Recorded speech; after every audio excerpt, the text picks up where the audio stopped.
Welcome to LeggLife Podcast. My name is Adam. My name is Sherry. Sherry Beth, what episode is this? 116. It's a special 116 because we are recording this at the very beginning of St. Patrick's Day weekend. We are. And to get into the Irish spirits, we will say.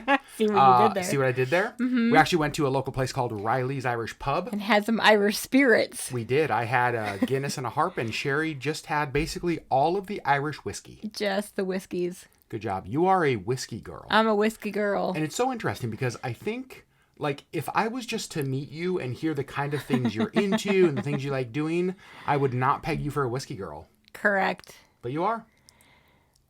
Recently. It's kind of a new addition. In the last 2 or 3 years or so. And what I love about it is that you're starting to get your favorites. Yeah. And so you go to I discovered a new favorite tonight. You sure did. I did. And so we are in the mood for St. Patrick's Day weekend, which is fitting because of what we're talking about. Yep. So this is going to be an Ireland family heritage podcast. I almost said vlog. Not a vlog. Podcast. When we were like testing our mics to see if they worked well, I was going to say, I don't know if this is like the vlog. I was going to say something about a vlog and I was like, nope. Podcast. It's a podcast, not a vlog. So we're going to kind of talk about two things that felt appropriate for St. Patrick's Day weekend. Yeah.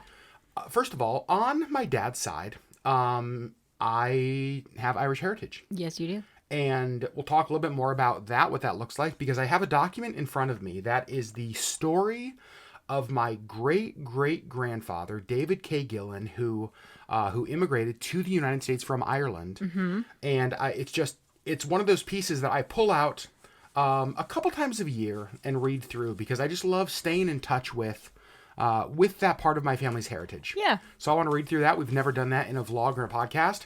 And also, we're going to talk a little bit about the fact that 15 years ago, actually today, we were on our way to Ireland for our first and so far only trip there.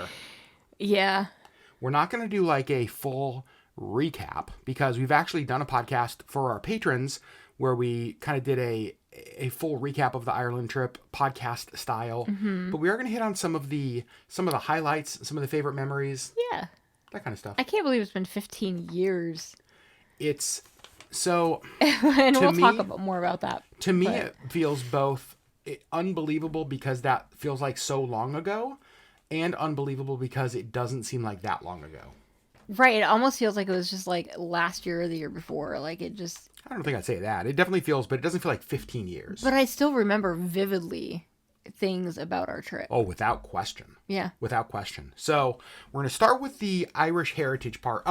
First of all, Sherry, we did 23andMe, which is like the DNA test where we gave the government all of our information. What little they didn't already have. Yeah, they already had it. Let's be honest. A number of years ago. Mm-hmm. And in that, not a lot of surprises. Your heritage isn't really Irish. No, but I did have some, have some. I did not know that. Yeah. Yeah. You are more Swiss German. I'm more Swiss German, which I knew, and like French, Dutch. Yep. Which I knew. This is totally off topic, but I was Mediterranean. Yep. I had some Mediterranean in me. I also had 0.1% that was unknown, and I have chosen to decide that is like Disney princess. You know what I'm wondering? We haven't logged into our fairy princess, our 23andMe account in a long time. Oh. We should log back in and see if any of those numbers have changed as more people have like put their DNA in the system. Yeah, that would be interesting. I think so too. But I did have some English Irish in me, which I did not know. That's true. Yeah. So you discovered something new about you. I'm really proud of my Irish heritage, and part of it is going to be because of the story you hear in a minute. I really love family lineage, family history, genealogy, and I do have to just say that the information that I have today, I actually got from my Aunt Merlin. She passed away a little over a year ago, and when I think of my Aunt Merlin, one of the memories that I have, in fact, the memory that is the most forefront, is I think that she loved the fact that I was so interested in this. Both of us. I think she was so excited that We cared. we cared, then we wanted to know all of the things because she was super into the genealogy and we were just like, tell us everything. Yeah, I want to know everybody's. I want to know their story, where they're from, Yeah. all of that kind of stuff. And she would light up, and I just remember that. And this thing that I have in front of me was one of the things that she gave me on one of our trips there, and it's just basically it is my family's. Gosh, in fact, I'm going to open it real quick just to even see. Going back to On the front it says Book of Remembrance, and I love that. It does. So it's going back. Oh gosh, we're probably into the 1700s. Yeah, for sure. And so let me start by reading you. This is the story of my great-great-grandfather, David K. Gillen. And this story was compiled by Miss Mabel Doherty and Miss Lavilla Legg. Now, Lavilla was my great-grandma. yeah. Got to meet her a few times. She was... Now, keep in mind, I was a child and she was my great-grandma, so it's not like I have a ton of, like, well-formed memories of her. Yeah, but we have her pickle recipe. We do have her pickle recipe and a few other recipes of hers, and I just always remember her. I remember one time in particular, in fact, honestly, I think it was the last time I ever saw her before she passed. She was in a home in Idaho, kind of a senior center, and I remember going there, I think with my dad and maybe even my dad and some other family members.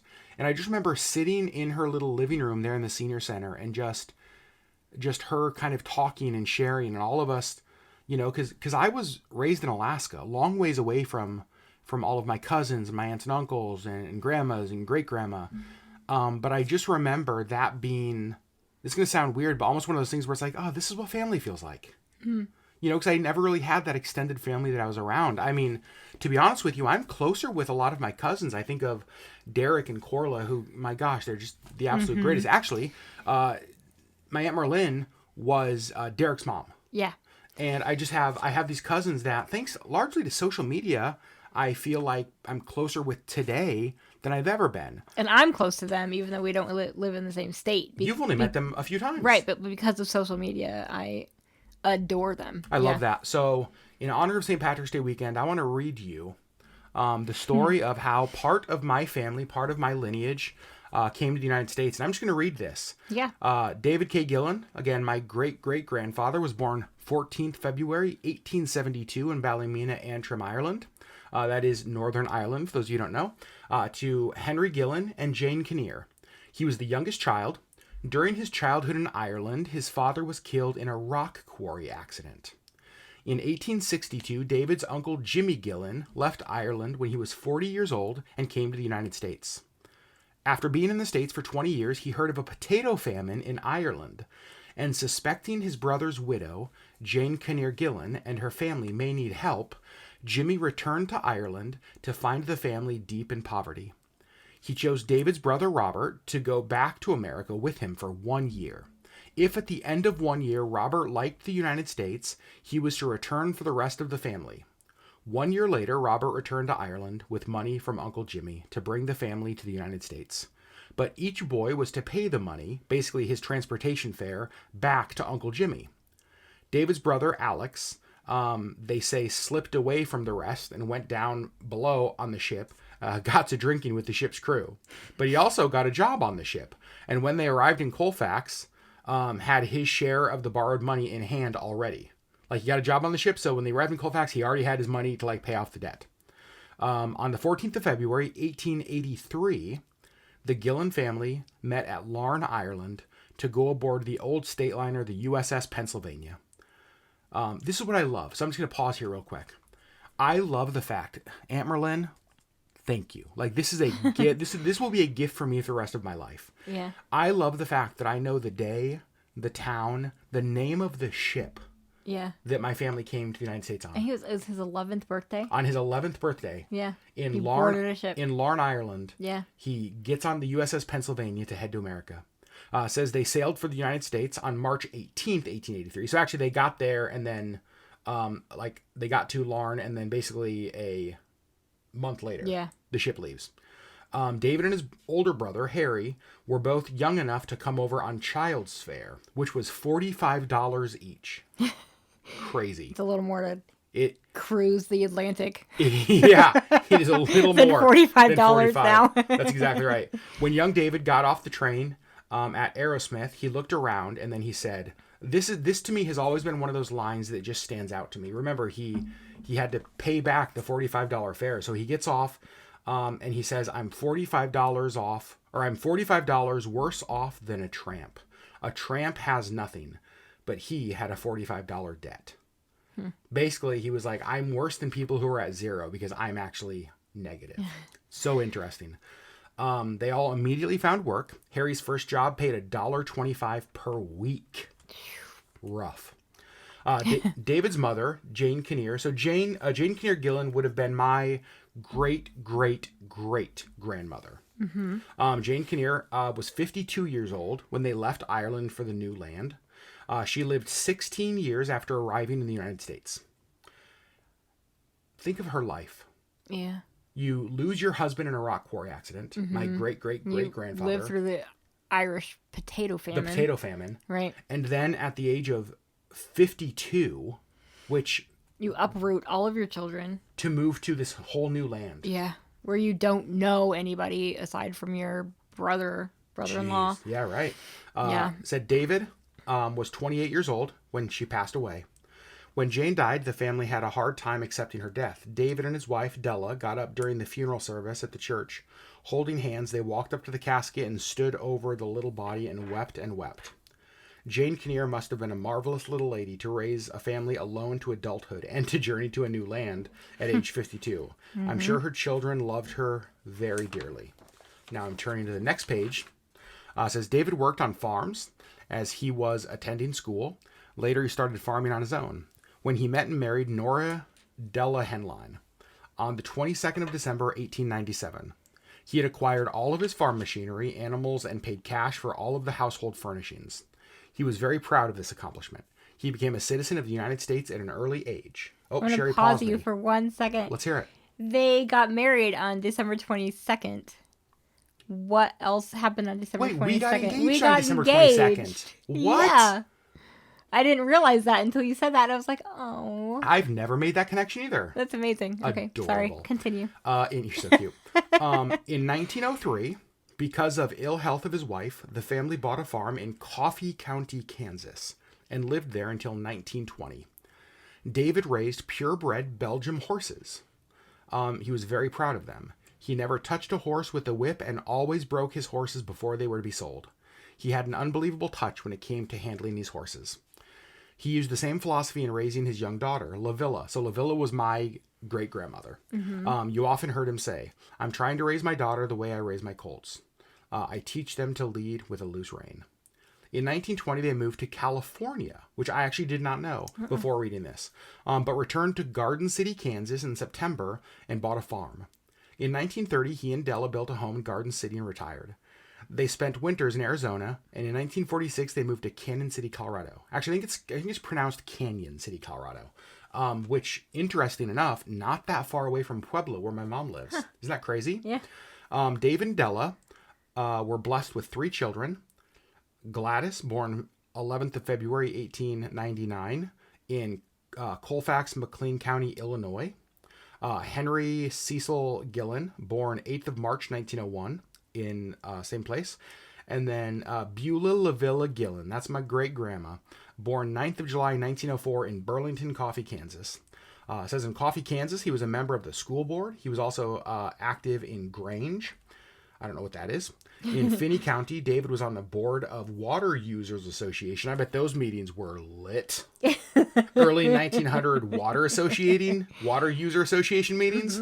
Exciting. He was always a devout Christian throughout his entire life. In his younger years, he was a Scotch Presbyterian. Then later, he attended a Christian Scientist with his wife. Years later, he returned to the Presbyterian Church. David always had his Irish wit. In all his lifetime, he never spoke an unkind word. What a thing to be said about you. It was the last line. And then it says, he was a very giving man. Yeah. He loved his family, his land, and his maker. He was a very hard worker, always doing his chores by lantern light, so he had daylight hours to work his farm. His Della, I love that. His Della died in Canyon City, Colorado in 1952, and David returned to Garden City until his death in 1958 on November 19th.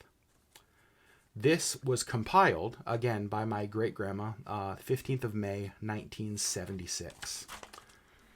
It's my story. That's amazing. It's my family story. I love that we have that. So do I. And I think that, to me, I just love knowing where your roots grow from. Mm-hmm. There is something to me when I read that kind of thing that just, it helps me feel in touch with a part of me. And I can't explain that, but like, it helps me feel like I'm more in touch with who I am and where I come from. And I love that they included that he never spoke an unkind word and he was a very giving man. And I feel like those are traits that were passed down to you. I hope so. Yeah, I really hope so. So there you go. That is my family story of the USS Pennsylvania leaving Larne, Ireland, to come start a new life in the United States. And here's the thing: so many Americans have Irish heritage and very, very similar stories to that. Mm-hmm. Right? I mean, the amount of Americans who come from similar stock. I have a very similar story, but from Switzerland. Yeah? Yeah. It's pretty cool. Mm-hmm. It would be interesting because we don't have anything like this about your family coming to these States. Right. And I don't know if that exists somewhere with a grandparent or even in just a mind, but it's the kind of thing that... I would love to have that. I agree. Yeah. Even just to sit down and to capture that for future generations. Yeah, I have vague memories of stories about that, but I don't know if there's anything written. That's something that I would love to get from my grandmother. I agree. One of my hopes, when we visited Ireland, we'll talk about that here in a second, so we're going to go next. We did not visit places that my family was from. Northern Ireland. We didn't visit Northern Ireland. So that is one of the places we want to go back to and visit. But let's talk a little bit about our trip to Ireland. Yeah. It was... Talk about how in the heck it even happened. Let's just get to how in the world we even went there. Well, it was an accident. It was an accident. No, it wasn't an accident. I think that it was divine that it happened. We were actually looking at flights to Washington, D.C. Yeah, that was We wanted to spend a week, 10 days in Washington, D.C. Hey, Sherry, real quick, before you move on, I just want to say thank you. You got us both waters before this podcast. I did. You did. You forgot to put a straw in my water bottle. And so Sherry gave me one of those water bottles with a flip-up lid. And so as she was talking, I was like, oh, great. Perfect chance for me to get some water. And I opened the lid, and I'm just I'm sucking on this thing. And I'm like, there is no water coming up. Sorry. And so I'm like, what is going on? And I open it. Literally no straw. Are you pranking me on the podcast? No, it was probably the Irish spirits. That's what it was. Thanks a lot, Irish whiskey. Sorry. Go back ahead. Washington, D.C. All right, so we were looking for flights to Washington, D.C. I'm really sorry. It's so funny. Oh, gosh. I'm laughing. And I don't even know how it happened because you were the one that was actually looking at the flights. Yeah. But there was something, and we were looking at flights to D.C., and there was a flight that was hundreds of dollars cheaper to Dublin. Yep. Instead. And so I think you texted me at work and you were like, how do you feel about Ireland instead of DC? And I was like, I mean, I don't understand your words. What are you, obviously how's this Ireland. How's this a comparison? I mean, I feel like we can go to DC anytime. Side note, we still have not. Well, I have. You have. Well, you have. I still haven't. But yeah, I was like, obviously, let's go to Ireland. And it was hundreds of dollars cheaper. Yep. And so we were like, I feel like this is a no-brainer. Obviously, we're going to go to Ireland. And so we did. And 15 years ago. Booked the ticket. And here's what's crazy. When I booked the ticket, there were just these selected dates. It was you had to fly over on this date, fly back on this date. It's great, we're booking it. Did not even realize. It didn't occur to us until we were actually looking at it. That we were going to be there over St. Patrick's Day. Yeah. And we were like, you've got to be kidding me. Okay, that's amazing. And I'm so excited to be in Ireland on St. Patrick's Day. So we fly from Anchorage, I think it was Anchorage, Seattle, Seattle, Newark, Newark, Dublin. And we had like a 13-hour layover in Newark. Which is dope. Because there's a lot to do in Newark. It's like, you know where I want to spend 13 hours? New Jersey. Everything is legal in New Jersey. A little Hamilton reference. A little Hamilton ref. A little ref. And so we get to Dublin after flying all night. And side note. What? 2 days before we leave. Oh my gosh. I start with a little tickle in my throat. And I was like, oh, hell no. The day before we leave, it's a full-on cold. And I'm just thinking, well, crap. Mm-hmm. Like, I really hope that this goes away. It's just a short-lived 24-hour thing. That's what we were really hoping for. It was, we were talking about this earlier tonight, still to this day, the worst cold you've ever had. Ever in my life. Even including, like, COVID. Including COVID. COVID was a walk in the park compared to what I had. So the whole trip to Ireland, you were so miserable. I was absolutely dying. Couldn't smell? I couldn't. I lost my sense of smell for 2 years. Insane. Yeah. That's a whole nother story That's itself. a whole other story. So we knew our plan was basically we wanted to explore the kind of the southern part of Ireland. Yep. So our plan was to fly into Dublin, rent a car, immediately drive all the way across the country, go to Galway. I'm going to say all the way across the country. It's not that long. It was like 3 hours. Right. And so all the way across to Galway. We wanted to spend St. Patrick's Day in Galway because what we had heard was that was kind of the cultural hub of that part of Ireland. Right. And we discussed St. Patrick's Day in Dublin, but we had kind of heard that Dublin is almost like overrun with Americans. Correct. And we wanted on St. Patrick's Day, and we were like, we can get that any day. As much of a true experience as we could. Yep. We largely stayed in bed and breakfasts. Yep. We had a rental car, and we didn't overplan our days. Basically, what we did is we said, we know where we're going to sleep tonight. We know what town we need to end in. And so all day, let's explore.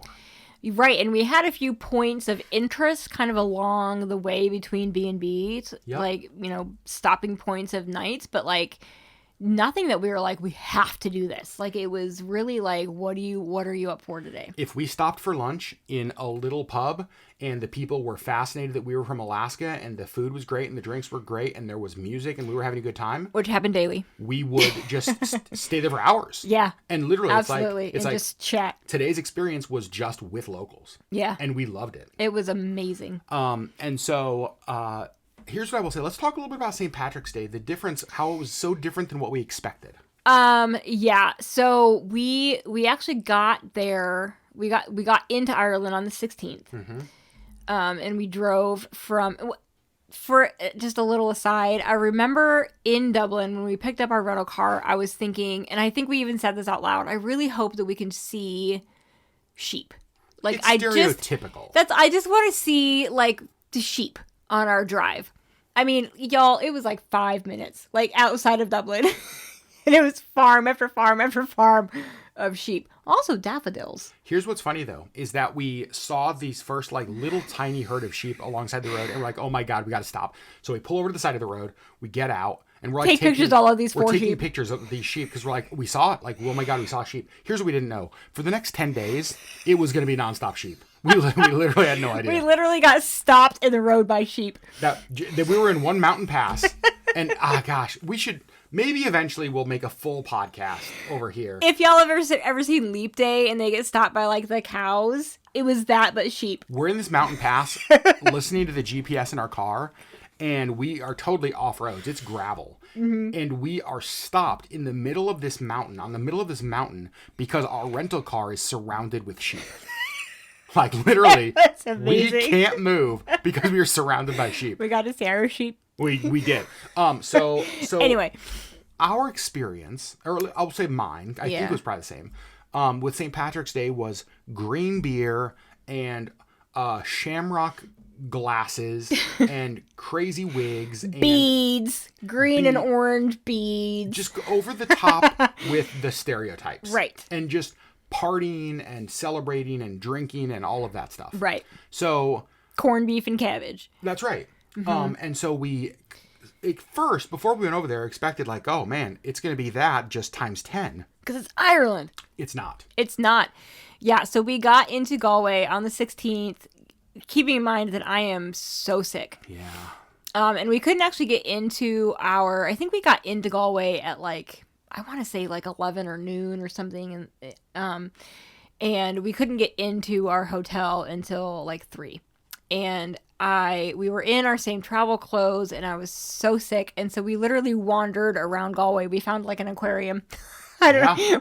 We wandered through this aquarium, and I just remember thinking, I will sleep on the street. I don't care. Like, I just need to sleep. So this experience is largely why, to this day when we travel, if we arrive in the morning somewhere, Yep. we will book our hotel or our Airbnb or wherever we're staying.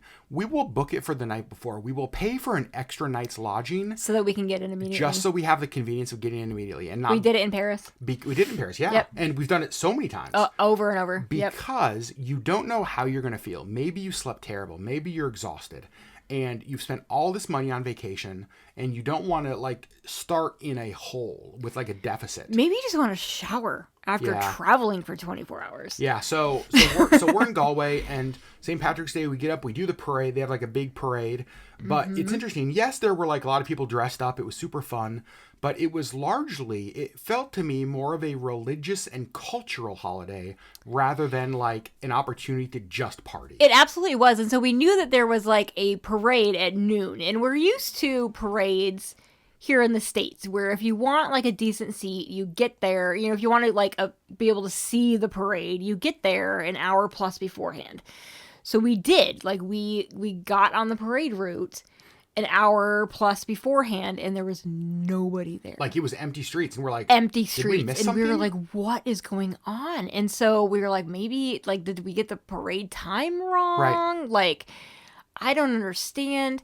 And people kind of started to trickle, and so we asked, and everybody was in church. Yeah, they're like, oh, we were in church. We were all in church. Yeah, we came out. That's what you do on St. Patrick's Day. You go to church. And so it was like very religious. And we were like, what? And then in the parade, it was so funny because here we are used to like every little community group. It's like, oh, this is the Anchorage Marching Band, founded in 1986. Well, in the parade in Ireland, there are groups that are like from 1604. From 900 and something. And it's like what is from going on? 985. And I was like, I'm sorry, 900? Yeah. And so it was just like this amazing cultural and religious holiday. It was unbelievable. That it was a memory I will, for the rest of my life. Yes. I will remember that St. Patrick's Day.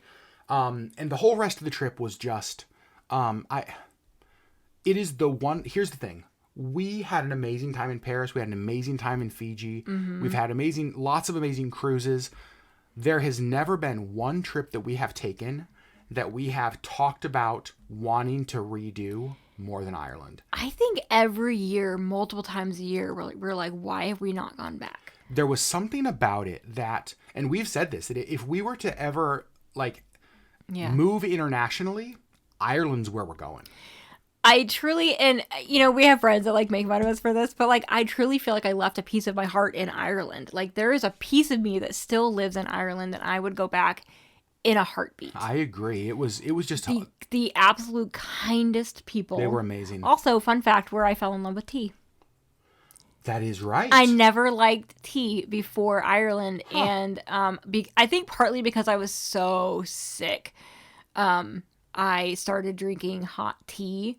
Just to have something that You're a hot tea. See what I did there? You're welcome. I started drinking hot tea just because it was something that like felt good on my throat because I was so sick. Yeah, totally. And oh my gosh, just the kindest people. We stayed in an Airbnb in Castle Gregory. Castle Gregory, which is on the Dingle Peninsula. Which is, by the way, just fun to say.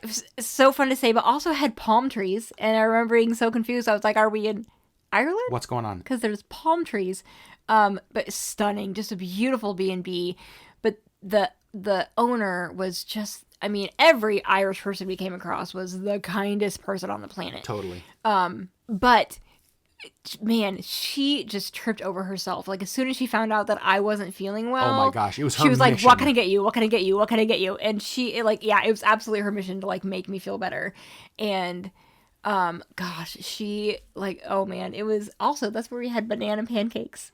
And we still you talk remember about that? Oh, I absolutely. Oh my God. Gosh, I absolutely remember the banana pancakes. So good. Those are the banana pancakes Jack Johnson wrote his song about. I'm sure of it. Absolutely. I am sure of it.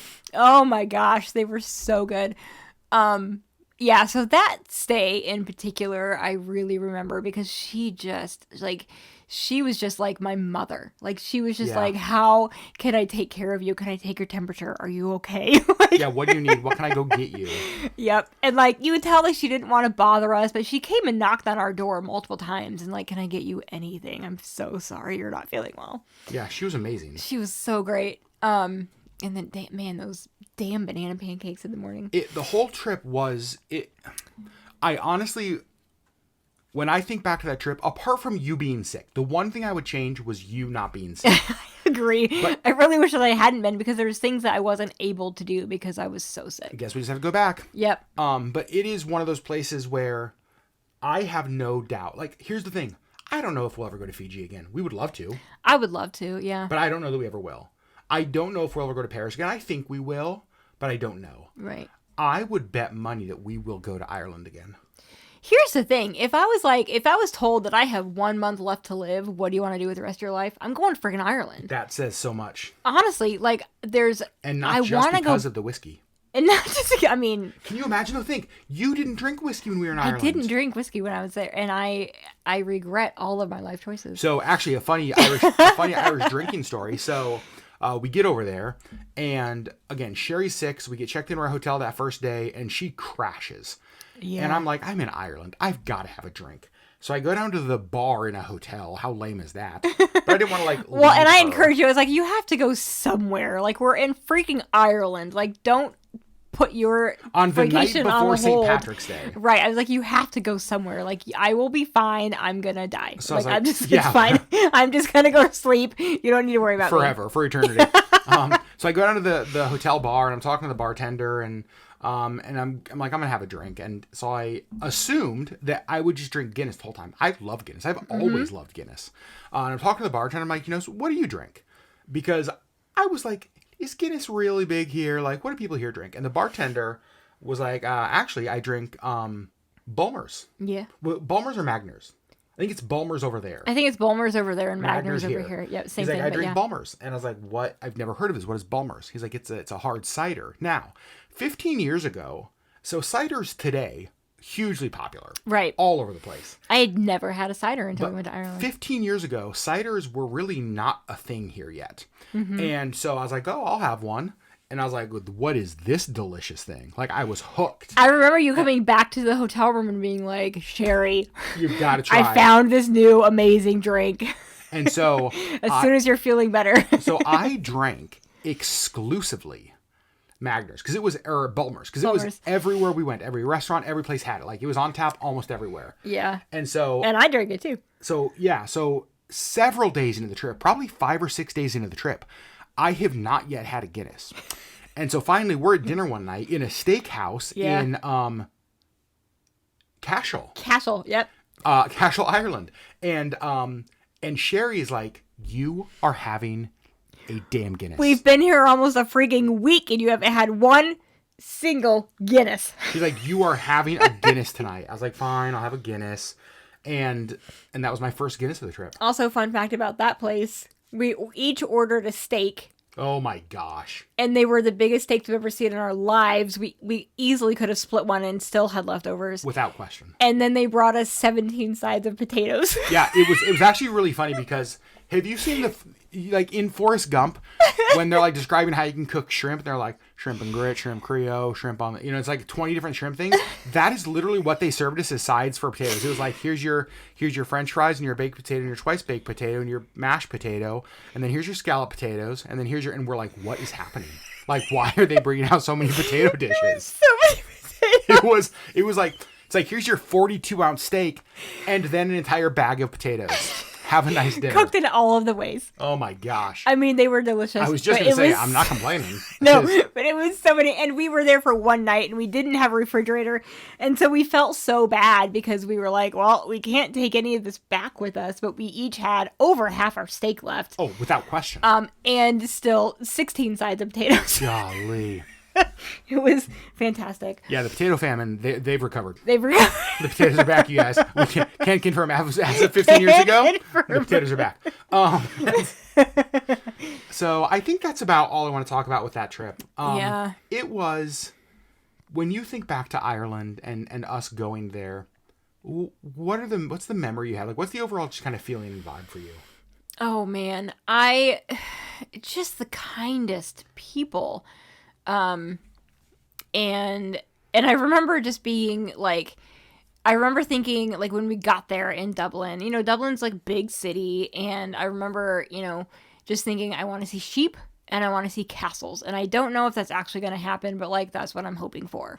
Right, because we land in basically urban Ireland. Right. It'd be like visiting Alaska and just seeing, and like, when you arrive in Anchorage, it's like, oh, another city. Right. It's just another city. There's a Target and there's whatever, and it's just like, okay.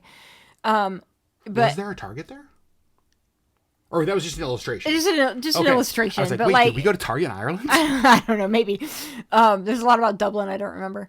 But it was like, I don't know. I just remember thinking, like, driving through Dublin, thinking it's just a city. Like, this isn't, it was nice.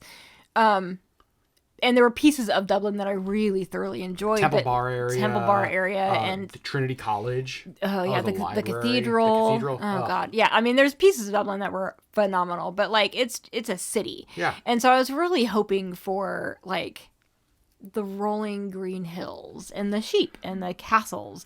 And boy, did we get those. And it really, I mean, all of the amazing parts of Ireland, you're like, that's fake. It's not. It's like, that's truly what it looks like. And the Cliffs of Moher were stunning. And I really wish that, and that was one of the days that I was the sickest. And I really wish that I had more energy. I mean, I think we literally like walked out to one of the cliffs and then walked back to the car. No, we went to the gift shop. We went to the gift shop and too. I got a cup of tea.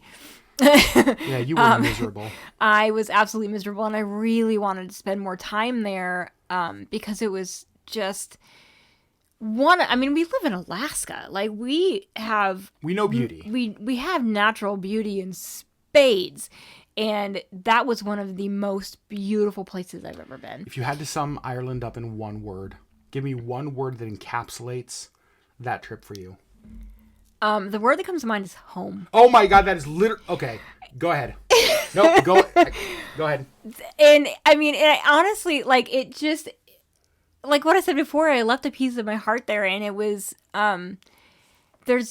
There's just something about it that felt like home. And I don't have any doubt, we have talked about, like, if we were ever to leave Alaska, where would we go? And we've talked about, Pacific Northwest. We've talked about, but like, if we were like, what if we wanted to go international? Ireland. It's only ever Ireland. I would even argue that outside of Alaska, even including places in the United States, yep, Ireland is it trumps anywhere in the U.S. I could picture myself moving to Ireland next week and not having any qualms about it whatsoever. What's crazy to me that you picked the word. So I honestly thought, we did not talk about this before, and the reason I asked that question is that I asked that question because I had the word, and I was like, I'm just going to ask a question to Sherry so that I can give my answer.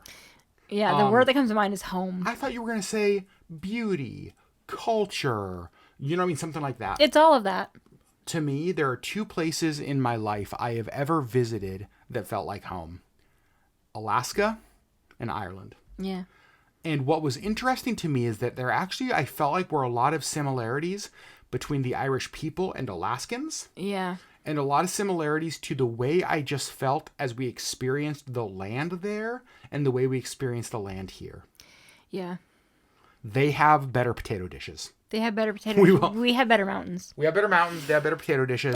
They have more sheep. I love me a good potato. They have more sheep. We have more moose. So really kind of a wash. Right. So you guys, that's what we wanted to do in this episode, is just kind of share a little bit of, again, my family's history, tell that story we've never told, and just kind of touch into our trip to Ireland, because it is, it calls to us. And 15 years after we were there, we still hear that call. I do, and I don't know if anything will ever come of that, but I would not regret for 1 second moving to Ireland. Yeah, I actually completely agree with you. LeggLife moves to Ireland. Yeah. How about those vlogs? It would basically it would basically be just Sherry screaming as I drive on the other side of the road, and she's like, "Get over! You're gonna kill me!" There was a lot of that. Also a lot of that. And even so, I did not drive at all because they drive on the other side of the road. I was just like, absolutely not. I can barely drive on our correct side of the road. Like I'm not gonna try on the other. So Adam drove the entire time, and even turning back into the car rental place to return the car at the end of our trip, he flipped on the wipers and set the turn signal. Because here's the thing, it's not just, this is the thing that I didn't know. Yeah. You're not just on the other side of the car. No, the entire dashboard is just flipped. Everything's flipped. Yeah. And so it's like, I'm used to like, oh, I'm going to flip this, right turn signal, left turn signal. Nope, there's the wipers again. Every time. Every time there's the wipers. Here's what I'm going to say though. Cleanest windows in Ireland. Cleanest windows in Ireland. He also kept, because you were on a different side of the road, he couldn't like gauge where he was, and he didn't want to be over the center line, and so he would push way over to the other side, and I was over like the side of the road. And let me just tell you, in Ireland they do not have wide shoulders. Yeah, but did you die? Well, almost a few times. But did you? No. Interesting, Sherry. You lived. I did live. Friends, there you go. Do you have any questions you want to ask them this week? I don't know. I got none. So thanks for listening. Thanks for listening to my family's story. Again, thank you to my Aunt Merlin who made that even possible by giving us access to all of this. I love it. It means the world. Absolutely means the world to us. And yeah, for listening to a little bit of our Ireland story. I think the plan for us for the rest of St. Patrick's Day weekend is tomorrow on Saturday. We're recording this Friday night. On Saturday, I'm going to make a corned beef and do some cabbage with it. Mm-hmm. And so we'll have corned beef and cabbage for dinner tomorrow night. And then what I'm going to do is I'm going to cut up the corned beef. And on Sunday, on St. Patrick's Day, we're going to do corned beef sandwiches. Sammy's. I got some Dublin cheese, which is going to be great. We're going to have just some delicious corned beef Sammy's, whatever's left over. I might make a corned beef hash this next week. We've got some Jameson left. Heck yes, we do. Probably going to get some Guinness. So, friends, thank you all so much for listening. We love you guys so much, and we will see you next week on the next LeggLife podcast. Bye.